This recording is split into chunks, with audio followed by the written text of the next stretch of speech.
Share বাজারে বিনিয়োগের জন্য আইসিবি পেয়েছে ১,০০০ কোটি টাকা। এটা আইসিবি ইন্ডিকেট করেছে যে তারা এই ক্যাটাগরি স্টকে ইনভেস্ট করবে যাদের ডিভিডেন্ড ইল্ড 5% বা তার বেশি।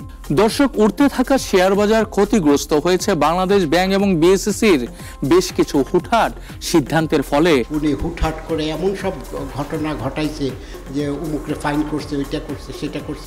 বাংলাদেশ ব্যাংক, অর্থ উপদেষ্টা কিংবা বিএসইসি তাদের মধ্যে রয়েছে সমন্বয়হীনতা। কোনো বিনিয়োগকারী মার্জিনের ধারে কাছে যাবেন না, মার্জিন ঋণ আপনাকে একদম পথের ফকির করে দেবে। স্বাগত দর্শক, দেশের শেয়ার বাজার নিয়ে নাগরিকের বিশেষ আয়োজন শেয়ার টকে আপনাদের সঙ্গে আছি আমি সানি আহমেদ। শেয়ার টক অনুষ্ঠানটি পরিবেশিত হচ্ছে ব্র্যাক ইপিএল স্টক ব্রোকারেজ লিমিটেডের সৌজন্যে। শেয়ার বাজারে বিনিয়োগের জন্য আইসিবি পেয়েছে ১,০০০ কোটি টাকা। বিনিয়োগকারীরা এ খবরে বাজারে পেয়েছে আস্থা। এছাড়া সামনের নির্বাচনকে ঘিরে বড় বিনিয়োগকারীরাও নিচ্ছেন বিনিয়োগ প্রস্তুতি।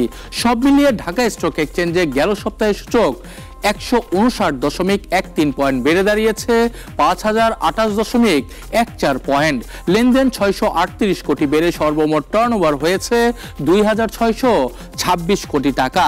এছাড়া বাজার মূলধন বেড়েছে ১০,৩৩৯ কোটি টাকা। এদিকে সপ্তাহ জুড়ে ৩৭৯ প্রতিষ্ঠানের মধ্যে দর বেড়েছে ৩৩৫টির, কমেছে ১২টির এবং অপরিবর্তিত রয়েছে ৩২টির দর। আবারও ১৪,০০০ ছাড়িয়েছে সিএসসি সূচক। এছাড়া লেনদেনও বেড়েছে চোখে পড়ার মতো। গেল সপ্তাহে সিএসসি সূচক সিএএসপিআই ৩৯৫ পয়েন্ট বেড়ে দাঁড়িয়েছে ১৪,০৩৭.25 পয়েন্ট। সপ্তাহ জুড়ে লেনদেন ৬৪ কোটি বেড়ে সর্বমোট টার্নওভার হয়েছে ১১০,৯২,০০,০০০ টাকা। এছাড়া ২৯৭ প্রতিষ্ঠানের মধ্যে দর বেড়েছে ২৪৫টির, কমেছে ৪২টির এবং অপরিবর্তিত রয়েছে 10টির দর। দর্শক, বিনিয়োগও কম হচ্ছে, ঋণও দেয়া হচ্ছে খুব কম, যে কারণে ব্যাংকগুলোতে ৩,০০,০০০ কোটি টাকা অতিরিক্ত তারল্য পড়ে রয়েছে। অন্যদিকে টাকার মানও বৃদ্ধি পাচ্ছে। এ পর্যায়ে দেশের শেয়ার বাজার ও অর্থনীতির বিশ্লেষণ জানাবেন ইউসিবি স্টক ব্রোকারেজ লিমিটেডের রিসার্চ টিমের পক্ষে ফাহমিদ ইসলাম স্বাধীন। আমরা যদি ডিএসইএক্স ইন্ডেক্স যদি দেখি, তাহলে এই সপ্তাহে আমাদের ডিএসইএক্স সূচক প্রায় ১৫৯ পয়েন্ট বেড়েছে। এবং আমরা যদি গত বছরের শেষ ট্রেডিং ডে এর সাথে যদি এই সপ্তাহের স্টক মার্কেট পারফরমেন্স তুলনা করি, তাহলে আমাদের অলমোস্ট নেগেটিভ 3.3% রিটার্ন আমরা স্টক মার্কেট দেখতে পাবো। আমরা যদি এই সপ্তাহে টার্নওভারের কথা বলি, তাহলে গড় টার্নওভার এই সপ্তাহে ১২৮ কোটি টাকা বেড়ে দাঁড়িয়েছে প্রায় ৫২৫ কোটি টাকায়, যেটা হচ্ছে গত সপ্তাহের তুলনায় প্রায় 32% বেড়েছে। আমরা যদি সেক্টর ওয়াইজ রিটার্নের কথা বলি, তাহলে আহ চলতি সপ্তাহে অলমোস্ট সব সেক্টরে পজিটিভ ক্লোজ করেছে। তার মধ্যে আইটি, জেনারেল ইন্স্যুরেন্স এবং পেপার এন্ড প্রিন্টিং ছিল টপ 3 সেক্টর যারা পজিটিভলি ক্লোজ করেছে। সেক্টর টার্নওভার লিস্টে আমাদের টপ টার্নওভার চার্টে ছিল হচ্ছে ইঞ্জিনিয়ারিং সেক্টর, যার টার্নওভার ছিল প্রায় যা 12.93% অফ দ্য টোটাল টার্নওভার করেছে এই সপ্তাহে। আমরা যদি হচ্ছে স্টক ওয়াইজ টার্নওভার দেখি এই সপ্তাহে, তাহলে আমাদের টপ 3 টার্নওভার লিস্টে আছে Khan brother PP, open bank limited. Top gainer list দেখি, তাহলে আমাদের regent textile mills limited. Loser list যদি আমরা দেখি, তাহলে হচ্ছে আমাদের এর মধ্যে রয়েছে Bangladesh industrial finance company limited. আমরা যদি এই সপ্তাহের স্টক মার্কেট পারফরমেন্স কে যদি বিশ্লেষণ করার চেষ্টা করি, তাহলে আমরা এটার একটা সিগনিফিকেন্ট রিজন পাবো যে আইসিবি যে আমাদের ১,০০০ কোটি টাকা মার্কেটে লিকুইডিটি ইনজেক্ট করেছে। এটার এটা একটা ইতিবাচক সিগন্যাল, বিকজ যেটা করেছে আইসিবি গভর্নমেন্ট থেকে লোন নিয়ে যে ১,০০০ কোটি টাকা ইনজেক্ট করেছে, এটা সাধারণত এটা আইসিবি ইন্ডিকেট করেছে যে তারা এই ক্যাটাগরি স্টকে ইনভেস্ট করবে যাদের ডিভিডেন্ড ইল্ড 5% বা তার বেশি। যেহেতু হচ্ছে কি ডিভিডেন্ড 5% বা তার বেশি এসব কোম্পানিকে টার্গেট করা হচ্ছে, অর্থাৎ ফান্ডামেন্টালি স্ট্রং কোম্পানি গুলোকে মোটামুটি এখানে টার্গেট করা হচ্ছে হচ্ছে এবং এই ক্যাটাগরি স্টক যেগুলো। So this is a positive sign যে হচ্ছে ভালো স্টক গুলোতে অ্যাকচুয়ালি ফান্ড ইনজেক্ট হচ্ছে। এর পাশাপাশি আমরা যদি লক্ষ্য করি আরো আমাদের কারেন্ট ম্যাক্রো ইকোনমিতে আর কিছু ইতিবাচক কিছু যদি দেখতে পাই, তাহলে আমরা দেখতে পাবো যে আমাদের ইনফ্লেশন স্টিল লো, প্রায় 8.2% মতো। আমাদের তার পাশাপাশি আমরা যদি দেখি এডিপি স্পেন্ডিং, যেটা আমরা এই জুলাই টু অক্টোবর যে কোয়ার্টার, এখানে আমাদের এডিপি স্পেন্ডিংটা কিছুটা বেড়েছে। যেন আমরা ইলেকশন নিয়ে যে একটা আনসার্টিনিটি দেখছিলাম মার্কেটে, সেটা আস্তে আস্তে কেটে উঠছে। আমরা আশা করছি মার্কেট খুব শীঘ্রই আবার হয়তো এই ডাউন টার্ন সিনারিও থেকে কিছুটা র্যালি দেওয়া শুরু করবে। দর্শক, উঠতে থাকা শেয়ার বাজার ক্ষতিগ্রস্ত হয়েছে বাংলাদেশ ব্যাংক এবং বিএসইসির বেশ কিছু হুটহাট সিদ্ধান্তের ফলে। বড় বিনিয়োগকারীরা পজিশন নিতে রয়েছেন আতঙ্কে। কোম্পানিগুলো নামমাত্র ডিভিডেন্ড দিয়ে বিনিয়োগকারীদের করছেন প্রতারিত। বর্তমান বাজার পরিস্থিতিকে বিনিয়োগকারীরা কিভাবে দেখছেন, চলুন শুনে আসি। এটা ডাউনের মধ্যে একজন বলে যে সিকিউরিটি এক্সচেঞ্জ কমিশনের যে চেয়ারম্যান বর্তমানে হয়েছে, ওনার কিছু সিদ্ধান্ত, ওনার প্রশাসনিক সিদ্ধান্ত, উনি হুটহাট করে এমন সব ঘটনা ঘটাইছে যে উমুকরে ফাইন করছে, ওইটা করছে, সেটা করছে। এতে যে শেয়ার মার্কেটটা কিন্তু মুভার লাগে। মুভার যেটা আপনি এমনি সাধারণ ভাষায় বলে যে গ্যামলার কিংবা যেটাই বলেন, কিন্তু আমরা বলি যেটা একটা ভালো সুন্দর ভাষা, সেটা হলো market mover, market player. Player না থাকলে শেয়ার মার্কেট ইজ জিরো। 5টা ব্যাংকের টোটাল শেয়ার, এক একজনের কাছে বহু শেয়ার, অনেক। আমরা যে ছোট প্লেয়ার, আমাদেরও তো 2-3 লাখ টাকা, 2-3 লাখ শেয়ার আছে। এই শেয়ারগুলি বাজেয়াপ্ত করে দিল। এখন আমার কি হবে? 5টা ব্যাংকের শেয়ার হোল্ডার, যে গ্লোবাল ইসলামী bank, Exim bank, union bank, আরও SIBL ব্যাংক, এদের আপনি যে শেয়ার কিনলেন, আপনি যে এতে শেয়ার কিনলেন, এই শেয়ার এখন জিরো। ওরা বলছে এটা দেওয়া যাবে না, কারণ এটার ভ্যালু নাই, ভ্যালু জিরো হয়ে গেছে, মাইনাস হয়ে গেছে। তা এখন এইটা কি কোনো নিয়ম হইল? এখন ওরা একটা নতুন ব্যাংক করবে, ইউনাইটেড ইসলামী ব্যাংক। ওইটার মধ্যে যদি এই শেয়ারগুলি ঢুকাইতো, তবু তো এগুলি হলো মার্কেটে একটা বিরাট একটা ধাক্কা। মার্কেট মানে যারা মার্কেটে ইনভেস্টার আছে, তাদের একটা খুব ব্যাড মেসেজ। আপনি 5টা ব্যাংক করছেন, আরও তো একটা কিছু হইতে পারে। আবার এই ওই ফাইন্যান্সিয়াল ইনস্টিটিউটগুলো বলতেছে এগুলিও আমরা অ্যাকশন নিচ্ছি। তো এগুলি একটা অনিশ্চিত হয়ে গেল। সবাই এগুলি যাদের হাতে আছে, তারা একটা অনিশ্চিত মার্কেটে আছে। তো আরেকটা বিষয় হলো যে শেয়ার মার্কেটে আর যে কোনো আর্থিক কোনো ব্যাপার জড়িত থাকলে হুটহাট করে কোনো সিদ্ধান্ত নিতে হয় না। বাংলাদেশ ব্যাংক, অর্থ উপদেষ্টা কিংবা বিএসইসি, তাদের মধ্যে রয়েছে সমন্বয়হীনতা। নীতি নির্ধারণী মহলগুলোর এক এক সময় এক এক কথায়, বিনিয়োগকারীরা সব সময় থাকছেন দুশ্চিন্তায়। আইসিবিকে অর্থ বরাদ্দ দেয়া না দেয়া নিয়েও বাজারে ছড়ানো হয়েছে গুজব। এতে ক্ষতির মুখে পড়েছেন বিনিয়োগকারীরা। আমাদের জন্য তো কিছুই করছেন না, কিন্তু দিন শেষে বলতেছেন যে ক্ষুদ্র বিনিয়োগকারীদের স্বার্থেই সব সিদ্ধান্ত নিচ্ছেন। সেনসিটিভ জায়গা। এখানে আপনি গত 15 বছরে যদি অনিয়ম হয়ে থাকে, আপনি সিটে বসার সাথে সাথে তো অ্যাকশন একসাথে নিতে পারবেন না, সেটার প্রভাব পড়বে। পৃথিবীর সব শেয়ার মার্কেটে কিছু না কিছু প্রভাব পড়ে। ভালো খবর হলো প্রভাব পড়ে, মার্কেট ভালো হয়। খারাপ খবর হলো মার্কেট পড়ে যায়।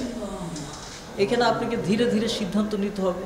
আপনি পুলিশি কায়দায় যদি অ্যাকশানে যান, এই মার্কেট থেকে যারা বড় টাকাওয়ালা, তারা যদি সরে যায়, সেটার জন্য কিন্তু ক্ষুদ্র বিনিয়োগকারীও ক্ষতিগ্রস্ত হয়। 100%, 200%ও অনেক শেয়ার আছে 1 মাসে বেড়ে গেল। সেখানে রেগুলেটরি বডি কি করে? একটা চিঠি দেয়, কারণ দর্শাও। তারাও একটা উত্তর দিয়ে দেয়, কারণ জানা নেই, দায়িত্ব শেষ। এই যদি হয় আমাদের রেগুলেটরি বডির কাজ, তাহলে ওই কথা চলে না যে আমরা ক্ষুদ্র বিনিয়োগকারীর জন্য অনেক কিছু করছি, অনেক প্যাকেজ আসছে। এসে আপনার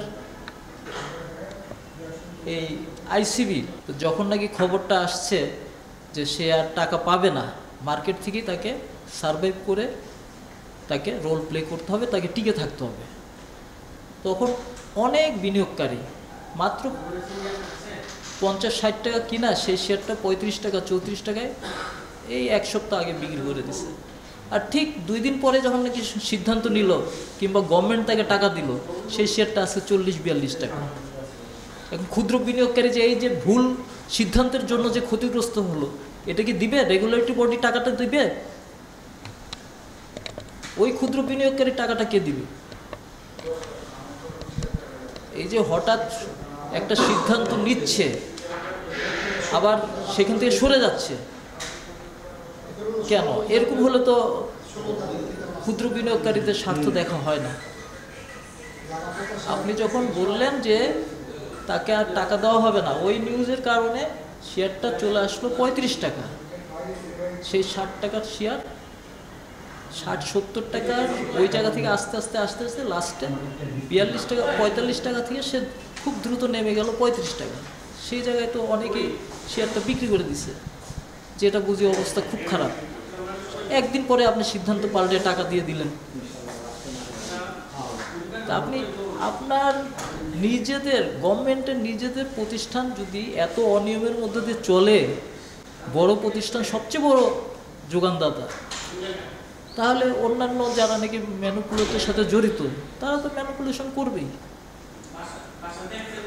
অনেক কোম্পানি আছে তারা নিজেরাও জড়িত হয়ে যায় এই মার্কেট থেকে ম্যানিপুলেশন করে, গেমলিং করে টাকা উঠায়। এগুলি দেখার দায়িত্ব কি আমাদের? আমরা যে কি কোম্পানিকে বলবো? অনেক কোম্পানি আছে ডিভিডেন্ড ঠিক মতো দেয় না, এগুলোর দায়িত্ব কার? এগুলি এইসব দায়িত্বগুলো পালন করে না, কিন্তু একটা সিদ্ধান্ত দিয়ে দেয়, একটা নিউজ দিয়ে দেয়, এই নিউজের উপরে মার্কেটের উলট পালট হয়ে যায়। আমার মনে হয় সংস্কার সবচেয়ে বেশি দরকার ওই রেগুলেটরি বডির ভিতরে। দর্শক, বাজার পরিস্থিতি খারাপ হলেই দায়ী করা হয় বিএসইসি চেয়ারম্যানকে। ফেসবুক থেকে শুরু করে সামাজিক যোগাযোগ মাধ্যমেও তার অপসারণ কিংবা পদত্যাগের খবর ছড়াচ্ছে প্রতিনিয়ত। এছাড়া নতুন চেয়ারম্যান আসছেন কিংবা কে হচ্ছেন বিএসইসি চেয়ারম্যান এমন সংবাদও হচ্ছে প্রচারিত। আসলে কি বিএসইসি চেয়ারম্যান সমস্যা? সে চলে গেলেই কি বাজার ঠিক হয়ে যাবে? কি বলছেন এ বিষয়ে বাজার সংশ্লিষ্টরা? চলুন শুনে আসি। এটা আমি প্রচণ্ডভাবে নেগেটিভ ভাবে দেখি। একজন চেয়ারম্যান সরে গেলেই যে বাজার ভালো হবে নট নেসেসারি। উনি অনেক ডিসিশন হয়তো এই মুহূর্তে বাজারের জন্য হয়তো কিছুটা নেগেটিভ ইম্প্যাক্ট ফেলতে পারে। উনি যেটা করছেন সেটা হচ্ছে ল অ্যান্ড অর্ডারকে, যেটা 15 বছর একটা নেগেটিভ ইম্প্যাক্টের মধ্যে আমরা ছিলাম, 15 বছরে বিভিন্ন ধরনের অনিয়মের মধ্যে ছিলাম, সেটাকে হয়তো উনি রেগুলারাইজ করার চেষ্টা করছেন। এই রেগুলারাইজ করতে গেলে বিভিন্ন দিক থেকে বিভিন্ন বাধা আসবেই, সেই বাধাগুলি উনি অতিক্রম করার চেষ্টা করছেন। তবে কিছু কিছু কার্যক্রম আমার মনে হয় যে আরেকটু যদি জনবান্ধব হতো, যারা মার্কেটের স্টেক হোল্ডার আছেন তাদের সঙ্গে যদি আরেকটু আলাপ আলোচনা করে করা হতো তাহলে আরও ভালো হতো। তবে একজন রাশেদ মাকসুদ সরে গেলেই যে বাজার ঠিক হয়ে যাবে নট নেসেসারি। ওখানে তো আরেকজন আসবেন, যিনি আসবেন তিনিও যদি সঠিক পথে পরিচালনা করতে চান তাহলে 15 বছরের যে এই যে কি বলবো 15 বছরের যে আবর্জনাগুলো আছে এগুলো সরাতে গেলে বিভিন্ন রকম স্বার্থের দ্বন্দ্ব আসবে। তালিকাভুক্ত কোম্পানির চেয়ে ট্রেক হোল্ডারদের সংখ্যা অনেক বেশি। দীর্ঘ মন্দায় টিকতে না পেরে অনেক হাউসের অবস্থা বর্তমানে খুবই নাজুক। কেউ কেউ বন্ধ করেছে অফিস। তাই এই মুহূর্তে বাজারকে র্যালি দেওয়ার জন্য প্রয়োজন একাধিক ভালো মানের আইপিও বলছেন বিশেষজ্ঞরা। আমাদের পুঁজিবাজারের জন্য আসলে দুটো জিনিস একটু লক্ষ্য রাখা দরকার। সেটা হচ্ছে প্রথমত হচ্ছে পুঁজিবাজারের প্রাণ হচ্ছে আইপিও, এবং সাধারণ যে বিনিয়োগকারীরা, আমরা সাধারণ বিনিয়োগকারী না, ইনস্টিটিউশনাল বিনিয়োগকারীরাও এই সময় একটা নতুন আইপিও আসলে তাদের ভিতরে একটা উৎসাহ পায় এবং সেখান থেকে প্রফিটও কোনো কোনো ক্ষেত্রে অনেক ভালো আসে। তো বাজারে দীর্ঘদিন দেখেন আমাদের বাজারে আমি বলবো বন্ধ অবস্থা চলছে, দীর্ঘদিন ধরে কোনো আইপিও আসছে না। কারণ আইপিও না আসলে আসলে বাজারের বৃদ্ধি হবে না। এই বাজারের আইপিওর জন্য আমরা জানি যে সামনে একটা আইপিও আইন নিয়ে কথাবার্তা হচ্ছে, এটার জন্য হয়তো বা ওনারা কিছুটা স্লো প্রসেসে যাচ্ছেন। কিন্তু যাই হোক, বাজারের নতুন বিনিয়োগ বৃদ্ধির জন্য ওনাদেরকে অবশ্যই যেটা দরকার সেটা হচ্ছে যে নতুন আইপিও আনা দরকার। এটা হচ্ছে প্রথম কথা। আর দ্বিতীয় কথা যেটা হচ্ছে সেটা হচ্ছে যে আপনি দেখছেন যে বাংলাদেশের লিস্টেড কোম্পানি হচ্ছে এখন 300-350 ভিতরে। এর ভিতরেও ভালো কোম্পানি যদি ধরেন 150 হবে না, 150 নিচে। আর আনফর্চুনেটলি আমরা ঢাকা এবং চিটাগং স্টক এক্সচেঞ্জের দুটো মিলে আমাদের ব্রোকারেজের সংখ্যা হচ্ছে, যাকে আমরা ট্র্যাক হোল্ডার বলি, নিয়ার অ্যাবাউট 500, এর ভিতরে আমি যদি সক্রিয় ধরি 300-র মতো সক্রিয় আছে। তো এখন মার্কেটে যে টার্ন ওভার 300, 350, 400 কোটি টাকা, এর ভিতরে আপনি যদি 400 জন ব্রোকারের মাঝখানে ডিস্ট্রিবিউট করে দেন তাহলে এদের ইনকাম কি আসে? এটা খুবই লো রেট চলে আসছে, যার ফলে কি হচ্ছে এই 300-350-তে আসলে 400 কোটি টাকার ইনভেস্টমেন্টে কোনো ব্রোকার হাউস, ছোট ব্রোকার হাউসগুলো টিকে থাকা একটা অসম্ভব ব্যাপার। আর আমি যে আপনাকে 400 ব্রোকার হাউস বললাম, এর ভিতরে টপ 20 মোর দেন 70% বিজনেস করে, তাহলে বাকি ছোট ব্রোকারদের হাতে আসলে তেমন কোনো সুযোগ নেই ব্যবসা করার। সুতরাং আইপিও যদি না আনতে পারি তাহলে এই ব্রোকাররা অনেকেই আইপিওর উপরেই টিকে থাকেন। সুতরাং আইপিও যদি না আনতে পারি আমাদেরকে টিকায় রাখা যাবে না। আর একটা বিষয় অবশ্যই বিবেচনা করা যায় যে আমাদের ইকোনমিতে এতজন ব্রোকারের প্রয়োজন আছে কিনা, এটা অবশ্যই একটা বিবেচনার বিষয়। কিন্তু আমরা পার্শ্ববর্তী দেশগুলোতে দেখতে পারি যে সেখানে ব্রোকারের সংখ্যা কম। যেমন মালয়েশিয়ার মতো দেশে আপনার 50 জন ব্রোকারও নেই, তাদের ইকোনমিতে আমাদের চেয়ে অনেক, সব জায়গাতেই এরকম। ব্রোকারের সাইজ অনেক ছোট, সেখানে আমাদের দুটা স্টক এক্সচেঞ্জে প্রায় 500 ব্রোকার, মানে রীতিমতো আমি কি বলবো কাল্পনিক ব্যাপার আমাদের এই ছোট ইকোনমির জন্য। এটাকে অবশ্যই বিবেচনা আনা দরকার। দর্শক, এবার বিনিয়োগ শিক্ষা পর্ব। যারা শেয়ার বাজারে নতুন তারা শুরুতেই বড় বিনিয়োগ নিয়ে আসবেন না। আর যদি বড় বিনিয়োগ করতেই হয় তাহলে যে কোম্পানিতে বিনিয়োগ করবেন তার বিস্তারিত তথ্য আপনার কাছে থাকতে হবে। সম্পূর্ণ অন্যের কথায় বিশ্বাস করে পুরো বিনিয়োগ করবেন না। বর্তমান বাজার পরিস্থিতিতে আরো বিনিয়োগ পরামর্শ জানবো বিশেষজ্ঞের কাছ থেকে। বিনিয়োগকারীরা আমাদের এখানে প্রথমত যেটা হয় যে ওনারা আসে এবং বিভিন্ন জনের কথা শুনে বাজারে আসেন। বিনিয়োগকারী বাজারে আসার আগে তাকে একটা নির্দিষ্ট প্রসেসের মাধ্যমে আসা উচিত। আমরা যে কোনো ব্যবসা শুরু করতে যাই, প্রথমেই গিয়ে যদি ব্যবসা শুরু করি একটা বড় একটা অ্যামাউন্ট দিয়ে, তাহলে হোঁচট খাবো। এবং কারো উপরে বিশ্বাস করেও যদি বলি যে ভাই এটা এই জায়গায় বিনিয়োগ করেন, আমি নিজে ব্যাকগ্রাউন্ডটা না দেখি যে কোথায় আমি বিনিয়োগ করছি, সেটা কী রেজাল্ট, তাহলে সেটা যে কোনো সময় নেগেটিভ হতে বাধ্য। সুতরাং একজন যে বিনিয়োগকারী, যিনি বড় বিনিয়োগ নিয়ে আসছেন, তিনি যখন কোথাও ইনভেস্ট করবেন অবশ্যই সেই কোম্পানির ব্যাকগ্রাউন্ড দেখবেন, সেই কোম্পানির অ্যাকাউন্টস দেখবেন, তার সামনের ফিউচার কী আছে দেখবেন, তার ম্যানেজমেন্টে কারা আছে ইভেন সেটাও দেখতে হয়। আর ছোট ক্ষুদ্র যারা বিনিয়োগকারী আছেন, ক্ষুদ্র বিনিয়োগকারী অল্প পুঁজি নিয়ে আসছেন, তাদেরকে প্রথম কথাই বলবো কোনো বিনিয়োগকারী মার্জিনের ধারে কাছে যাবেন না। মার্জিন ঋণ আপনাকে একদম পথের ফকির করে দেবে। এটা একটা বিশাল ব্যাপার আমাদের এই বাজারের জন্য। আর দ্বিতীয় যে ইস্যু হচ্ছে সেটা হচ্ছে যে আপনারা বুঝে শুনে প্রত্যেকটা স্ক্রিপ্ট দেখে অল্প অল্প করে বিনিয়োগ করেন।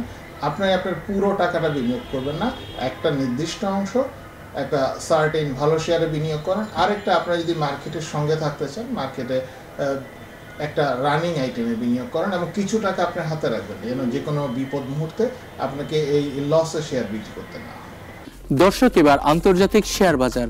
আতঙ্ক কেটে উত্থানে ফিরেছে এশিয়া, ইউরোপ থেকে শুরু করে যুক্তরাষ্ট্রের শেয়ার বাজার।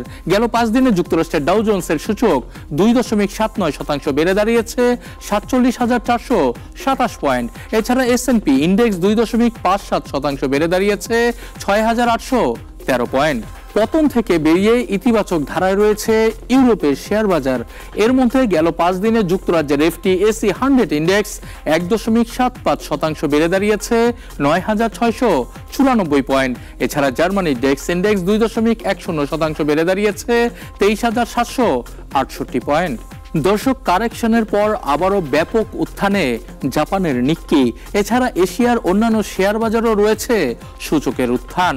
গত 5 দিনে জাপানের শেয়ার বাজার নিক্কি 225 ইন্ডেক্স 3.26% বেড়ে দাঁড়িয়েছে 50,213 পয়েন্ট। চীনের শেয়ার বাজার সাংহাই কম্পোজিট 1.25% বেড়ে দাঁড়িয়েছে 3,875.26 পয়েন্ট। ভারতের বোম্বে স্টক এক্সচেঞ্জের সেন্সেক্স 0.72% বেড়ে দাঁড়িয়েছে 85,720 পয়েন্ট। এছাড়া পাকিস্তানের করাচি 100 ইন্ডেক্স 2.78% বেড়ে দাঁড়িয়েছে 1,66,443 পয়েন্ট। দর্শক, শেয়ার টকের সপ্তাহের পর্ব আজকে এ পর্যন্তই। আগামী পর্বে হাজির হব নতুন কিছু নিয়ে। সে পর্যন্ত ভালো থাকুক পুঁজিবাজার, ভালো থাকুক বিনিয়োগকারীরা। আল্লাহ হাফেজ।